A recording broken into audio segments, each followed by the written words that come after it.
Hello दोस्तों, स्वागत है आपका हमारे यूट्यूब चैनल ग्रेविटी एजुकेशन पर। मैकेनिकल इंजीनियरिंग में हम लोग स्ट्रेंथ ऑफ मटेरियल्स पढ़ रहे थे। स्ट्रेंथ ऑफ मटेरियल्स की सीरीज को आगे बढ़ाते हुए आज के लेक्चर में एक बहुत इंपॉर्टेंट टॉपिक देखने वाले हैं। उस इंपॉर्टेंट टॉपिक का नाम है equivalent load under eccentric axial load. देखिए, इसेंट्रिक एक्सियल लोड का एक लेक्चर में जिक्र हो चुका था, बहुत अच्छे से हम लोग बात कर चुके थे। वहां पर हमने इसेंट्रिक एक्सियल लोड इसलिए ही पढ़ा था कि आगे जब हम इस तरह का क्वेश्चन डील करेंगे तो हमें इसेंट्रिक एक्सियल लोड के बारे में बात करने की जरूरत ना पड़े। अगर आपने इसेंट्रिक एक्सियल लोड वाला लेक्चर नहीं देखा है या आप इसेंट्रिक एक्सियल लोड वाले से परिचित नहीं हैं तो प्लीज वहां जाएं और हमारे उस लेक्चर को देखें। देखिए, ये है लॉन्गिट्यूडिनल एक्सिस। लॉन्गिट्यूडिनल एक्सिस से सपोज यहाँ पे जो ये बॉटम वाला पोर्शन है, यहाँ पे एक लोड P लगा दिया। क्लियर? तो जो P लोड है, that P load is along the axis. ये एक्सिस के अलोंग लग रहा है, but at some eccentricity of longitudinal axis, then the load is said to be eccentric axial load. अब देखो, लोड ये लग रहा है, इस तरह का लोड कंपोनेंट में लग रहा है और हमें क्या करना है, इक्विवेलेंट लोड निकालना है। देखते हैं कि भैया ये क्या होता है, इक्विवेलेंट लोड क्या होता है, इसका क्या इफेक्ट होगा, और अगर लोड केवल लॉन्गिट्यूडिनल एक्सिस पर लग रहा होता तो उसका क्या इफेक्ट होता। तो देखते हैं। ये JBL वाला मुझे वो देना ब्लॉक जरा। अब जैसे देखिए कि ये एक कंपोनेंट है इस तरह का। अब इसकी जो लॉन्गिट्यूडिनल एक्सिस है, वो लॉन्गिट्यूडिनल एक्सिस ये है, दिस वन, यहां पे है लॉन्गिट्यूडिनल एक्सिस, और यही लोड यहां ना लग करके लोड यहां लग रहा है समवेयर हियर। तो देखो, जब लोड यहां लग रहा है तो एक काम करते हैं कि इसका इक्विवेलेंट लोड निकालने के लिए कुछ स्टेप होते हैं, उसको फॉलो करना पड़ता है। हम क्या करें, हम यहां पर एक लोड लगाएं, कितने मैग्नीट्यूड का, जो मैग्नीट्यूड P यहां लग रहा था उतने ही मैग्नीट्यूड का। अब देखो, यहां पर हम अपनी मर्जी से तो लोड लगा नहीं सकते भाई, लोड तो एक्चुअल P ये लगा हुआ था। तो हम यहां पर अगर लोड लगाएंगे तो इसका काउंटर लोड भी लगा देना पड़ेगा भाई। नेट इफेक्ट P और इसका 0 हो गया भाई। एक लोड P ये था, देखो एक लोड इसेंट्रिक लोडिंग थी, इसेंट्रिसिटी पे लगा था, लेकिन हम उस लोड को लॉन्गिट्यूडिनल एक्सिस पर ले करके आ रहे हैं। हमने क्या किया, P को यहां शिफ्ट किया। जब P को यहां शिफ्ट किया तो ऐसे तो कर नहीं सकते। क्यों नहीं कर सकते? क्योंकि यार अपने मन से थोड़ी किया जा सकता है। देखो, P यहां लग रहा था, एक दूसरा लोड P यहां पे लगाया और उसके अपोजिट में एक तीसरा लोड ये लगाया। फाइन। तो देखो हुआ क्या कि जो ये वाला लोड है, ये इस तरह का, इनके बारे में कुछ सोचा जा सकता है। अगर इनको देखें तो कुछ ऐसा सोच सकते हैं कि यार कोई कंपोनेंट है, उस पे एक लोड P ये लग रहा है, एक लोड P ये लग रहा है, तो ये क्या कर रहा है, इसको घुमाने का प्रयास कर रहा है ना, मोमेंट दे रहा है ना, इस तरह से। क्लियर? और जो ये P लोड है, दैट P लोड वो क्या कर रहा है, इसको आगे की तरफ डिफॉर्म करने की कोशिश कर रहा है, कुछ स्ट्रेन डेवलप कर रहा होगा। तो अगर मैं कहूं कि यहां पर इसेंट्रिसिटी की वजह से, due to eccentricity in axial load, there is a moment as well as axial load की वजह से डिफॉर्मेशन, दो चीजें आ रही हैं। अब अगर इसको हम इसकी जगह एक दूसरा डायग्राम और बना करके देखते हैं।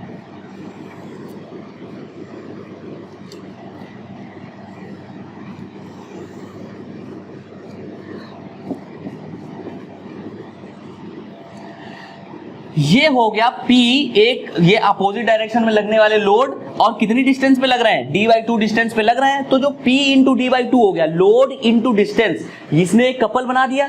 ये क्या है, ये मोमेंट है, बेंडिंग मोमेंट। जैसे पहले P इंटू d लगा करता था, वैसे यहां पर P इंटू d/2 लग रहा है। ठीक है, तो मोमेंट कितना हो गया, P इंटू d/2। और एक्सियल लोड कितना हो गया, एक्सियल लोड हो गया P। तो देखो, इसेंट्रिसिटी की वजह से यहां पर क्या आया, इसेंट्रिसिटी की वजह से यहां पे मोमेंट आया है P/2। अगर इसेंट्रिसिटी ना होती, एक्सियल पोजीशन या लॉन्गिट्यूडिनल एक्सिस के अलोंग ही लोड लग रहा होता, तो कोई भी मूवमेंट पिक्चर में ना आता। तो इसका एक मतलब कह सकते हैं कि अगर इसेंट्रिसिटी है लोडिंग में, लोड अगर किसी इसेंट्रिसिटी पे लग रहा है तो क्या होने वाला है, कहीं ना कहीं हमको एक मोमेंट निश्चित तौर पे मिलने वाला है। बहुत इंपॉर्टेंट कॉन्सेप्ट है। आगे जो क्वेश्चंस होंगे उनमें एग्जामिनर इसी तरह से घुमाते हैं। बस हमें ये जानना होगा कि भैया हमको लोड कहां लगाना है और कैसे न्यूट्रलाइज करना है लोड का इफेक्ट। क्लियर? आई होप आप समझ पा रहे होंगे। तो देखो यहां पे क्या हुआ, यहां पे दो चीजें हुई, मोमेंट और एक्सियल लोड। मोमेंट की वजह से हमको याद है इस तरह का जो मोमेंट होता था, बेंडिंग मोमेंट, इसकी वजह से बेंडिंग स्ट्रेसेस आती थी पिक्चर में।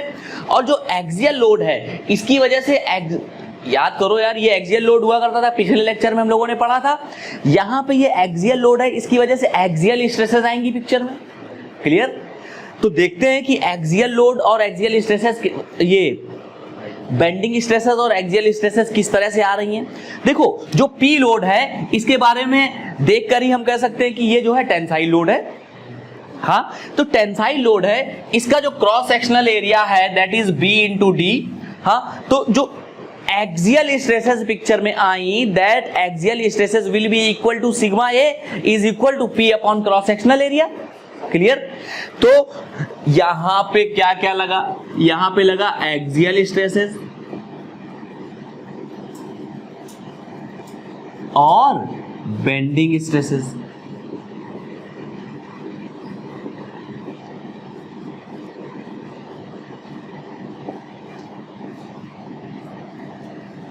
Axial stresses, bending stresses. अब देखिए बेंडिंग स्ट्रेसेस को हमने डिनोट किया सिग्मा बी से और एक्सियल स्ट्रेसेस को हमने डिनोट किया सिग्मा ए से। हाँ, तो सिग्मा ए निकालना तो देखो बहुत आसान सी बात है। सिग्मा ए निकालने के लिए क्या करें, पी अपॉन ए कर दें। हाँ जी, पी अपॉन ए कर दें। देखो अगर हम सिग्मा ए को ड्रॉ करें तो कैसे आ जाएगा, सिग्मा ए तो आ जाएगा सीधे सीधे हमारा जो लोड है अपॉन जो क्रॉस सेक्शनल एरिया है B into D, P upon B D. अरे अभी हम इसको m equal to P D by 2 को भूल रहे हैं और केवल लोड P लगा रहे हैं। तो जैसे ही लोड P लगा तो देखा कि क्रॉस सेक्शनल एरिया जो है उसने इंटरनल रेसिस्टिंग फोर्सेस दे दिया। इंटरनल रेसिस्टिंग फोर्सेस की वजह से क्या आ गई, स्ट्रेसेस आ गई। स्ट्रेसेस कितनी हुई, force per unit area that is P upon A। P कितना है, लोड P है, और A कितना है, B इंटू D है। तो ये जो आया sigma A equal to P upon B D, ये एक्सियल स्ट्रेस आई, ये टेंसाइल नेचर की है कि कंप्रेसिव नेचर की है, टेंसाइल नेचर की है। तो क्या कर दिया, यहां पे हमने लगा दिया प्लस। क्लियर? ये तो हो गई एक्सियल स्ट्रेस की बात। अच्छा एक बात बताओ, बेंडिंग स्ट्रेस के बारे में, बेंडिंग स्ट्रेस के बारे में क्या किया जा सकता है। तो देखो बेंडिंग स्ट्रेस के लिए sigma bending is equal to कुछ पढ़ा था, याद करो bending stresses, bending equation m upon I is equal to sigma b upon Y. तो सिग्मा बेंडिंग, अरे एक बात बताओ, अच्छा ये जब मोमेंट लग रहा है बेंडिंग मोमेंट, तो बेंडिंग ही तो होगी और कुछ इस तरह से कंपोनेंट हो जाएगा, बताइए इस तरह से कंपोनेंट हो जाएगा। जब इस तरह से हो जाएगा तो यहां पे बेंडिंग स्ट्रेसेस लगेंगी और यहां पे भी बेंडिंग स्ट्रेसेस लगेंगी। टॉप फाइबर पे, बॉटम फाइबर पे, बॉटम फाइबर पे जो बेंडिंग स्ट्रेसेस होंगी कंप्रेसिव इन नेचर होंगी, और टॉप फाइबर पे जो स्ट्रेसेस होंगी कंप्रेसिव इन नेचर होंगी, मतलब नेगेटिव होंगी बेंडिंग स्ट्रेसेस। जबकि axial stresses throughout the whole length of the fibre या throughout the whole cross section कैसी रहने वाली हैं, पॉजिटिव रहने वाली हैं। तो यहां पे बेंडिंग स्ट्रेसेस नेगेटिव और यहां पे ही क्या पॉजिटिव एक्सियल स्ट्रेसेस भी लग रही होंगी, अरे बिल्कुल लग रही होंगी, और यहां पे भी पॉजिटिव एक्सियल स्ट्रेसेस ही लग रही होंगी। हाँ जी, तो देखो एक बात समझो, जब हमने कंपोनेंट को बेंडिंग दी, मतलब जब ये बेंडिंग हुई और एक्सियल स्ट्रेसेस भी लग रहे हैं, तो यहां पे top fibre is subjected to negative bending and positive axial stresses, negative bending stresses and positive axial stresses. जबकि जो बॉटम फाइबर है is subjected to positive bending stresses and positive axial stresses. Clear? तो अगर मैं आपसे पूछूं या कोई पूछे आपसे कि किस फाइबर पे सबसे ज्यादा स्ट्रेसेस लग रहे होंगे, तो क्या बताएंगे? बॉटम फाइबर पे, क्योंकि bottom fiber, the stresses acting on the bottom fibre is the summation of axial stresses as well as bending stresses, और दोनों चूंकि पॉजिटिव हैं, इस वजह से नेट जो सम हो जाएगा that would be higher when it is compared to the stresses acting on the top fiber. Clear? तो यहां पे क्या हो जाएगा, कुछ इफेक्ट इसका नेगेटिव का पॉजिटिव से न्यूट्रलाइज हो जाएगा, तो यहां पे जो स्ट्रेसेस होंगी वो कम हो जाएंगी ना। क्लियर? एक बात ये हो गई। दूसरी ये हो गई कि एक बात जान लीजिए कि क्रिटिकल सेक्शन या क्रिटिकल फाइबर वो फाइबर होगा which is subjected to higher value of stresses, जिसपे ज्यादा स्ट्रेसेस लग रही होंगी वो कैसा फाइबर हो जाएगा, क्रिटिकल हो जाएगा। क्रिटिकल मतलब क्या हुआ कि भैया उसको बचा ले जाओ। अगर आपने उसको बचा लिया डिफॉर्मेशन या डिस्टॉर्शन से, तो आप पूरे के पूरे कंपोनेंट को बचा ले जाओगे। क्लियर? तो यहां पे इतनी बात हो गई। बेंडिंग स्ट्रेसेस नहीं निकाल सकते हैं क्या? बिल्कुल निकाल सकते हैं। Sigma B is equal to M by Z. M कितना है? M is some P D by 2। देखिए रिवीजन जो है वो की है, रिवीजन इज द की, बिल्कुल याद रखिएगा। तो कभी भी जो क्लास में या जो लेक्चर हम पढ़ रहे हैं, आप पढ़ रहे हैं, उसको उसी दिन उसी टाइम दोहरा दीजिए। अदरवाइज क्या होने वाला है कि 3 से 6 घंटे में मेमोरी धुंधली हो जाती है। एक दिन 2 दिन बाद लगता है कि नहीं ये हमने पढ़ा था। 6 दिन से 10 दिन बाद ये लगता है कि यार पढ़ा तो था लेकिन कहाँ पढ़ा था, और 10-11 दिन बाद लगता है कि नहीं ये तो हमने पढ़ा ही नहीं था, ये किसी और ने लिखा है। क्लियर? तो कोशिश किया करिए कि उसी समय उसी दिन पढ़ लीजिए। अदरवाइज क्या होगा कि 11-12 दिन 12वें या 14वें दिन बाद यही लगेगा कि ये हमने नहीं किया था, हमने किया ही नहीं था ये, और हम फिर आएंगे विश्वास दिलाने नहीं किया तो आप नहीं था, आप तो नहीं सर आपने किया होगा, हमने नहीं किया था। क्लियर? तो देखो Z क्या है, Z is equal to I upon Y. Z is something section modulus. हाँ, कभी कभी एग्जाम में सीधे सेक्शन मॉडुलस का फॉर्मूला आ जाता है पेपर में। सेक्शन मॉडुलस क्या है? I अपॉन वाई है। अब देखो एक बात समझो साथियों कि जो बेंडिंग हो रही है वो एक्स के अबाउट हो रही है या वाई के अबाउट हो रही है? बेंडिंग एक्स के अबाउट हो रही है। बेंडिंग एक्स के अबाउट हो रही है तो बेंडिंग इस तरह से हो रही है। ये कैसी बेंडिंग है? ये है वर्टिकल बेंडिंग। अगर बेंडिंग वाई एक्सिस के अबाउट होती तो कंपोनेंट को ऊपर से देखने पे हमको ये ऐसे दिखता।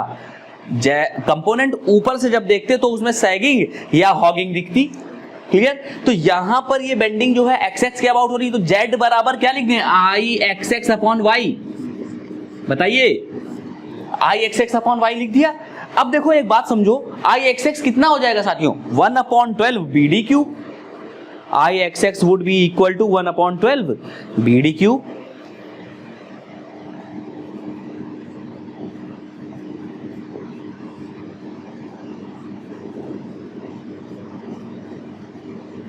और y कितना हो जाएगा? y हो जाएगा d/2। अच्छा, y जब d/2 होगा तो बेंडिंग स्ट्रेस की वैल्यू किस जगह निकल करके आएगी? टॉप बॉटम पे, टॉप फाइबर पे और बॉटम फाइबर पे, है कि नहीं भाई? जहां की y की वैल्यू हम लिखेंगे न्यूट्रल एक्सिस से, वहीं की तो निकल करके आएगी स्ट्रेस। तो ये कितना हो गया? d/2। तो अब देखिए ये थोड़ा सा कठिन सा लग रहा है, इसको एग्जाम में जब सॉल्व करोगे तो लेके मत चलना आगे 4 स्टेप तक, नहीं तो जो है कुछ ना कुछ भूल जाओगे, कुछ ना कुछ कहीं छोड़ दोगे एग्जाम में। और जब ऑप्शन जो दिए होते हैं उनमें क्यूब होता है, 4 होता है, 2 होता है, इस तरह से होगा, 32 होगा, 6 होगा, 12 होगा, तो वहां क्या होगा? गलत हो जाएगा। तो एट दैट पर्टिकुलर टाइम वहीं पे आपको क्या करना है? कैंसिल आउट करके चीजें निकाल लेनी है। तो देखो ये कितना हो गया साथियों? BD²/6।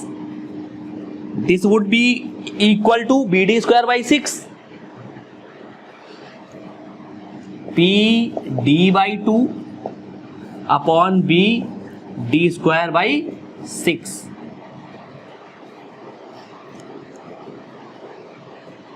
तो कितना आ गया ये आ गया अपना 3p अपॉन बी डी।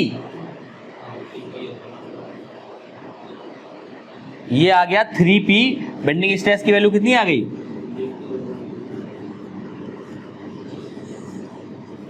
कोई संदेह हो तो इसको देखिएगा, कमेंट में बताइएगा कोई संदेह अगर आ रहा हो पिक्चर में। बेंडिंग स्ट्रेसेस देखो ये मैक्सिमम हो गई। क्यों मैक्सिमम? पता है क्यों हो गई? क्योंकि ये न्यूट्रल एक्सिस से मैक्सिमम डिस्टेंस वाले फाइबर पे है। तो सिग्मा बी ये हो गया 3p अपॉन बी डी। लेकिन ये दो हैं, इनकी वैल्यू एक है प्लस एक है minus. 3p upon B D plus वाला लग रहा था बॉटम पे और minus 3p upon B D लग रहा है कहां पे? टॉप पे।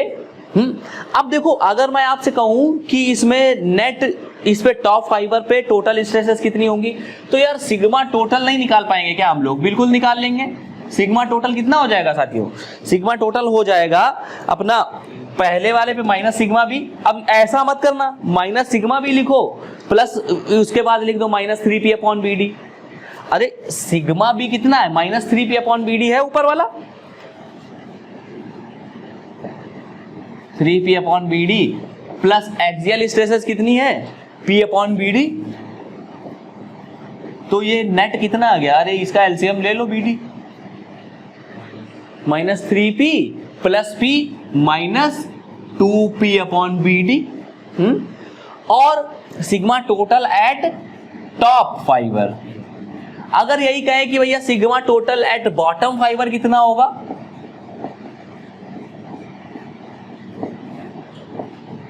तो कितना हो गया? बॉटम में बेंडिंग स्ट्रेसेस की वैल्यू कितनी है? बॉटम पे बेंडिंग स्ट्रेस की, यार इसको मैं इसको प्लस माइनस को हटा रहा हूं, ये कंफ्यूज करेगा आपको। बेंडिंग स्ट्रेस की वैल्यू ये 3p अपॉन बी डी करी, यहां पे प्लस सिग्मा भी है तो क्या रख दिया? 3p upon B D plus p upon B D. तो कितना आ गया? 4p upon B D. तो देखो bottom fibre is subjected to 4p upon area या 4p upon B D stresses total stresses, और top fibre is subjected to minus 2p upon B D total stresses. तो भैया याद सोचो समझो एक बात कि किस वाले फाइबर पे ज्यादा स्ट्रेसेस लग रही हैं? बॉटम वाले फाइबर पे ज्यादा स्ट्रेसेस लग रही हैं। तो देखो अगर यही लोड एक्सियल डायरेक्शन में लगा हुआ होता, मतलब सॉरी लॉन्गिट्यूडिनल एक्सिस पे लगा हुआ होता, तो ये सब कुछ गेम ही ना होता, बेंडिंग का कोई बेंडिंग स्ट्रेसेस ना आती। लेकिन देखा कि इसेंट्रिसिटी की वजह से क्या हो रहा है? बेंडिंग मोमेंट डेवलप हुआ और बेंडिंग मोमेंट की वजह से बेंडिंग स्ट्रेसेस आ गई पिक्चर में। तो हमेशा ध्यान रखनी है ये बात, अगर इसेंट्रिसिटी आएगी तो बेंडिंग मोमेंट आएगा, बेंडिंग स्ट्रेसेस आएंगी। हाँ, और वो कैसी होंगी? पॉजिटिव होंगी, नेगेटिव होंगी, और एक्सियल लोड तो आना ही आना है। क्लियर? बहुत इंपॉर्टेंट कॉन्सेप्ट है, यकीन मानिए इससे एग्जाम में 1-2 क्वेश्चन हमेशा मिल जाते हैं इस कॉन्सेप्ट से।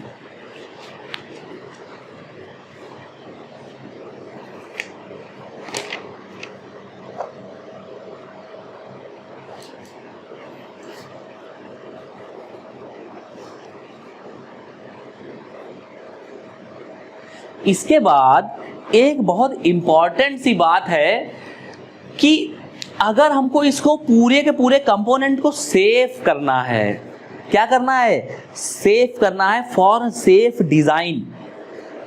डिजाइन सेव करनी है तो कुछ पढ़ा है हम लोगों ने, रिजिडिटी क्राइटेरिया, स्ट्रेंथ क्राइटेरिया।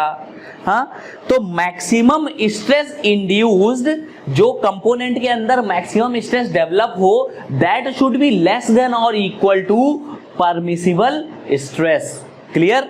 तो क्या लिख दें? चलो इसको मैं रब करता हूं,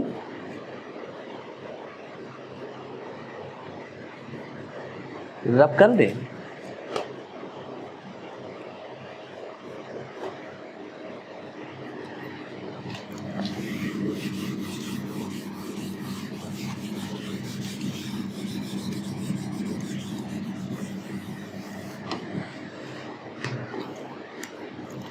तो यहां पे एक इंपॉर्टेंट बात लिख देंगे, फॉर सेफ डिजाइन। यार बड़ी इंपॉर्टेंट चीज है ये, मतलब इंजीनियरिंग सर्विसेज में ऐसे क्वेश्चन आ चुके हैं मेंस में, ऐसे क्वेश्चन एसएससी जेई के मेंस में भी आ सकते हैं।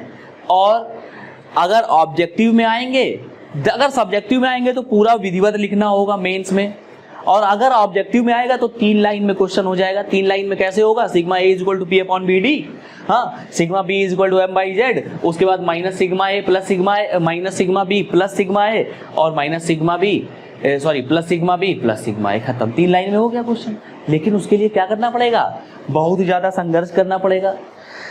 4-4, 5-5 बार क्वेश्चन जो है लगा होना चाहिए, प्रैक्टिस होनी चाहिए। अगर प्रैक्टिस नहीं होगी तो यार वहाँ क्या होगा कि नहीं कुछ तो था, कुछ पढ़ा तो था, नहीं पढ़ा तो था, अरे हम लगा लेंगे, पढ़ा तो था, लेकिन फाइनली क्या होगा, वो नेगेटिव दे करके जाएगा। तो you should have very much confident about the concept, और प्रैक्टिस जब होगी तभी आएगा ये, बिना प्रैक्टिस के नहीं आता।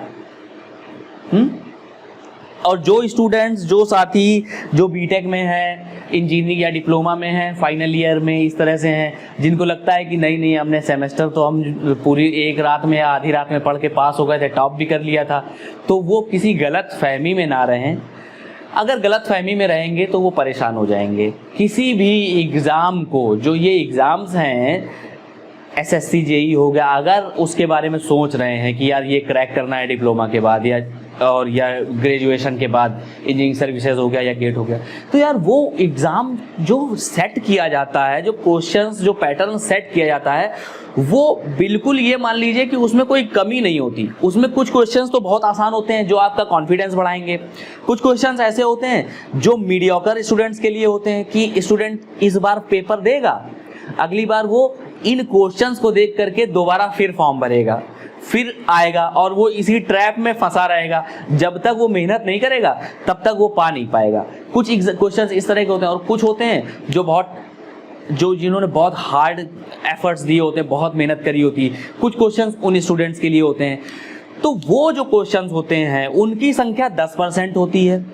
एवरेज जो क्वेश्चंस होते हैं उनकी 50% के अराउंड होती है हर एग्जाम में, और जो आसान क्वेश्चंस होते हैं वो लगभग 25 से 30% होते हैं। तो होता क्या है बेसिकली, जब हम लोग क्वेश्चन देखते हैं पेपर, तो जो स्टूडेंट्स क्लास 4th ईयर या 3rd ईयर में होते हैं वो देखते हैं वो क्वेश्चन, तो उनको ये लगता है, जो 30% वाला सेक्शन देखते हैं जो सबसे आसान होता है, तो उनको अरे यार ये तो सिग्मा ए बराबर पी अपॉन में, ऐसा पेपर आता है एसएससी जेई का, अरे तो हम भी निकाल लेंगे। लेकिन वो गलतफहमी में होते हैं। गलतफहमी में क्यों होते हैं? क्योंकि वो 30% क्वेश्चन जो एग्जामिनर डालते हैं वो इसलिए ही डालते हैं कि आप एसएससी जेई के या जो भी इंजीनियरिंग सर्विसेज का जो ट्रैप है उसमें आए, उसके बाद या तो मेहनत करें या फंसे रहें, घूमते रहें उसी में।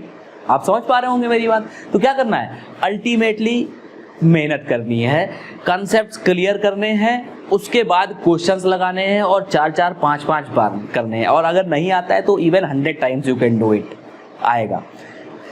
देखिए, तो safe design, for safe design क्या हो गया, stress maximum induced should less than और इक्वल टू परमिसिबल स्ट्रेस।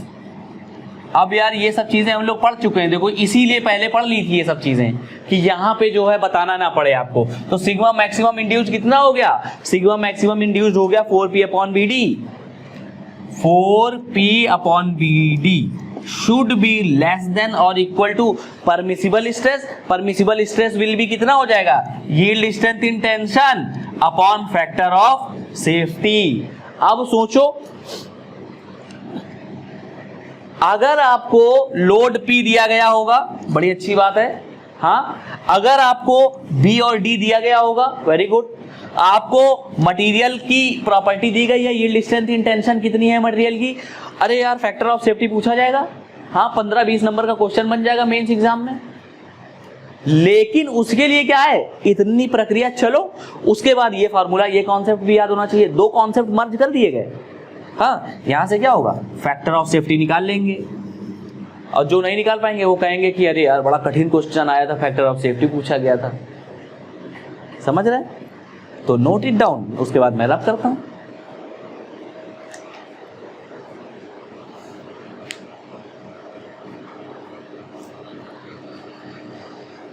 चलिए इस सेक्शन में, आज वाले इस वीडियो में हम इतना ही रखते हैं। इसके बाद कुछ नए टॉपिक्स के साथ, या हो सकता है इन्हीं टॉपिक्स के साथ हम लोग आए, 2-3 क्वेश्चन इस तरह के और करेंगे, लेकिन नेक्स्ट वीडियो में करेंगे। तो अगर आपको ये वीडियो अच्छा लगा हो तो प्लीज़ लाइक करिएगा, अपने साथियों को भी ये बताइए कि भाई क्लास चल रही है, आप देख सकते हैं, उन लाभान्वित हो सकते हैं हमारी क्लासेस से। और इसके अलावा अगर कुछ नहीं समझ में आता है या कुछ और समझना चाहते हैं तो उसके लिए हमारे कमेंट सेक्शन में जा कर के आप कमेंट करिए। आपका हमारे साथ बने रहने के लिए बहुत बहुत धन्यवाद।